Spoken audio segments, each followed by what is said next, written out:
અને મહત્વના સમાચારથી બુલેટિનની શરૂઆત કરવી છે રાજકોટથી બિગ બ્રેકિંગ જ્યાં એસઓજી પોલીસે દરોડા પાડીને 800 કિલો પનીરનો જથ્થો ઝડપી પાડ્યો છે। લાખોની કિંમતનો 800 કિલો પનીરનો જથ્થો સીલ કરાયો છે। પનીર ડુપ્લિકેટ છે કે હલકી ગુણવત્તાનું તે દિશામાં તપાસ શરૂ કરાઈ છે। રાજકોટમાં શીતલ પાર્ક વિસ્તારમાં પનીરની ફેક્ટરી પકડાઈ છે।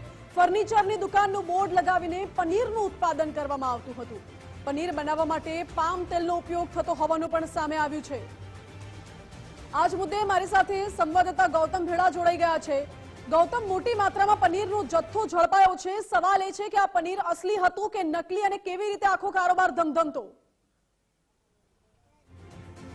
जी चौक्कस तमे पनीरना शौकीन होय अने पंजाबी सब्जीना शौकीन होय तो तमारा माटे आ चेतवा समान किस्सो छे। कारण के राजकोटना शीतल पार्क विस्तारनी अंदर जे पीवीसी फर्निचरनुं बोर्ड लगावी अने तेनी अंदर जे पनीरनुं उत्पादन छे ते करवामां आवतुं हतुं अने आ पनीर छे ते अखाद्य होवानुं पण सामे આવ્યું છે ને એના લીધે જ એસઓજી દ્વારા દરોડા કરી અને આ પનીર છે તેને સીલ કરવામાં આવ્યું છે। अन्य कर्मचारी आप काम करते हो यहाँ पे? क्या किस तरह बनाते हो पनीर? वो मेरे को नहीं मालूम, मैं खाली वर्कर हूँ यहाँ पर। दूध तेल कौन सा मिलाते हो? विश्वास है, विश्वास। पाम तेल होता है? अब ये तो उस पर लिखा है पाम तेल कितना तेल मिलाते हो? वो मैं वहाँ पर काम नहीं करता हूँ, मैं खाली थर्मा डालता हूँ। ચોક્કસ તો તેલની મિલાવટ છે તે કરવામાં આવતી હતી ને તેના પરિણામે આ જે જથ્થો છે તે ઝડપી લેવામાં આવ્યો છે। દ્રશ્યો આપ જોઈ રહ્યા છો કે અહીંયા મોટી સંખ્યામાં આ પામ તેલ છે તેનો ઉપયોગ થતો હતો અને એના ડબ્બા પણ અહીંયા છે આપ જોઈ શકો છો। જે ગોલ્ડ કુકિંગ ઓઇલ આપ જોઈ શકો છો। પામોલીનનું આ તેલ છે, આમાં સ્પષ્ટપણે લખેલું છે રિફાઇન્ડ પામોલીન ઓઇલ, એટલે કે આ પામોલીનનું તેલ છે તેનો ઉપયોગ આ પનીર છે તે બનાવવા માટે થતો હતો ને એના લીધે એસઓજી છે તેમના દ્વારા દરોડા કરી અને આ જે પ્લાન્ટ છે પનીર ઉત્પાદનનો તેની ઉપર કાર્યવાહી કરવામાં આવી છે। લગભગ 800 કિલોથી વધુનું પનીર છે તે જપ્ત કરવામાં આવ્યું છે ને તેને લઈને કાર્યવાહી કરવામાં આવી છે।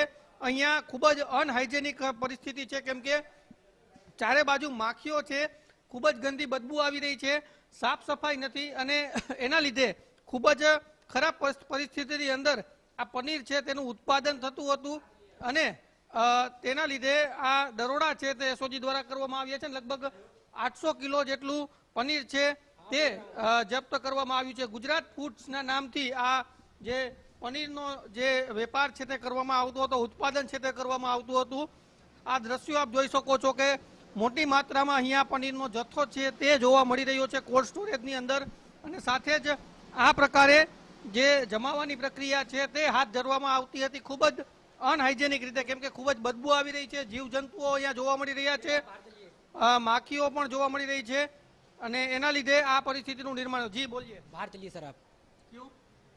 कोई अंदर लीगल नहीं है, आना अंदर नहीं मना है। क्यों क्या ऐसा कर रहे हो कि आना मना है? आप अंदर क्या कर रहे हो? सेठ से बात कर लो। प्राइवेट को इधर बुला लो, सेठ को इधर। वो इधर नहीं है अभी, इधर नहीं है अभी वो। अच्छा इधर नहीं है, कहाँ गए? बाहर है वो। જોઈ શકો છો કે જે કર્મચારીઓ છે તેને એના શેઠ ફોન કરી રહ્યા છે કે મીડિયાને બહાર નીકળવામાં આવે કારણ કે અહીંયા ખૂબ જ પરિસ્થિતિ એવી છે કે જે દ્રશ્યોની અંદર વિડીયો આપણે જોઈ રહ્યા છો ખૂબ જ અનહાઇજેનિક રીતે આ જે ઉત્પાદન છે તે પનીરનું થઈ રહ્યું હતું ને એના લીધે આ જે દરોડા છે તે એસઓજી દ્વારા કરવામાં આવ્યા છે। એક બાજુ ફર્નિચરનું બોર્ડ લગાવવામાં આવ્યું છે ને તેની અંદર આ પનીરના જથ્થો છે તેનું ઉત્પાદન કરવામાં આવતું હતું ને એના લીધે જે એસઓજી છે તેમના દ્વારા દરોડા કરવામાં આવ્યા। પામ તેલનો જથ્થો છે તે પણ ઝડપી લેવામાં આવ્યો છે અને જે દરોડા છે તે એસઓજી દ્વારા કરવામાં આવ્યા છે। લગભગ 800 કિલોથી વધુનું આ જે ગુજરાત ફૂડ્સ નામની જે આ પેઢી છે ત્યાં આ ઉત્પાદન થતું હતું ને તેમાં ખૂબ જ અનહાઇજેનિક રીતે આ જથ્થો છે તે મળી આવ્યો છે અને ફર્નિચરની દુકાનનું બોર્ડ લગાવીને ત્યાં આ પ્રકારે ઉત્પાદન કરવામાં આવતું હતું। જી ગૌતમ, આભાર આપનો। એટલે મોટી માત્રામાં પનીરનું ઉત્પાદન તો થતું હતું પરંતુ આ પનીર અસલી છે કે નકલી તેને લઈને તપાસ શરૂ કરવામાં આવી છે। 800 કિલો જેટલો એટલે લાખોની કિંમતનું આ પનીર હતું જેનો જથ્થો હાલ તો એસઓજી દ્વારા તપાસવામાં આવી રહ્યો છે। શીતલ પાર્ક વિસ્તારની આ ઘટના છે રાજકોટમાંથી।